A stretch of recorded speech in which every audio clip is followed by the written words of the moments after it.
2 Samuel 11.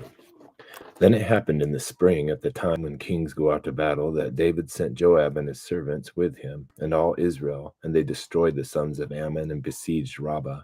But David stayed at Jerusalem.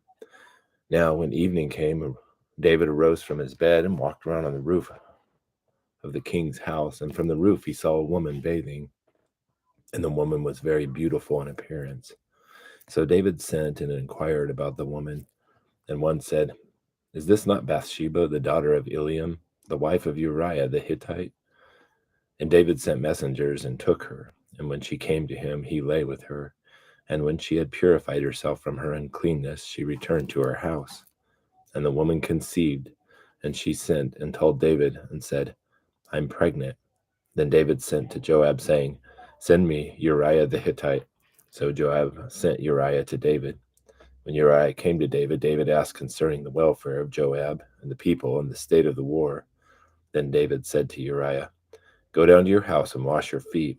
And Uriah went out of the king's house, and a present from the king was sent out after him.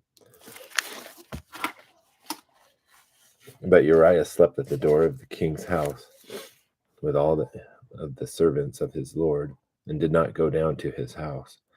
Now, when they told David, saying, "Uriah did not go down to his house," David said to Uriah, "Have you not come from a journey? Why did you not go down to your house?" And Uriah said to David, "The ark and Israel and Judah are staying in temporary shelters, and my lord Joab and the servants of my lord are camping in the open field. Shall I then go to my house to eat and drink and to lie with my wife? By your wife and the life of your soul, I will not do this thing." And David said to Uriah, "Stay here today also, and tomorrow I will let you go." So Uriah remained in Jerusalem that day and the next. Now David called him, and he ate and drank before him, and he made him drunk.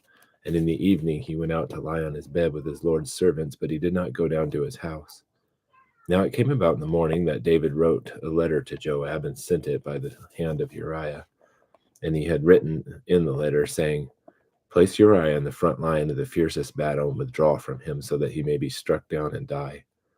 So it was as Joab kept watch on the city, that he put Uriah at the place where he knew there were valiant men.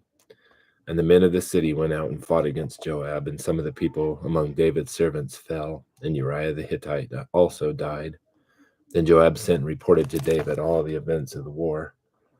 And he charged the messenger, saying, "When you have finished telling all the events of the war to the king, and if it happens that the king's wrath rises, and he says to you, 'Why did you go so near to the city to fight? Did you not know that they would shoot from the wall? Who struck down Abimelech, the son of Jerubesheth? Did not a woman throw an upper millstone on him from the wall so that he died at Thebez? Why did you go so near the wall?' Then you shall say, 'Your servant Uriah the Hittite is dead also.'" So the messenger departed and came and reported to David all that Joab had sent to tell. And the messenger said to David, "The men prevailed against us and came out against us in the field, but we pressed them as far as the entrance of the gate. Moreover, the archers shot at your servants from the wall. Some of the king's servants are dead, and your servant Uriah the Hittite is also dead."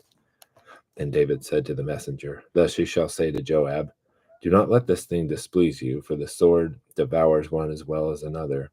Make your battle against the city stronger and overthrow it, and so encourage him.'"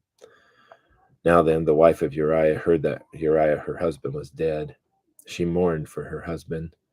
When the time of mourning was over, David sent and brought her to his house, and she became his wife, and she bore him a son. But the thing that David had done was evil in the sight of the Lord.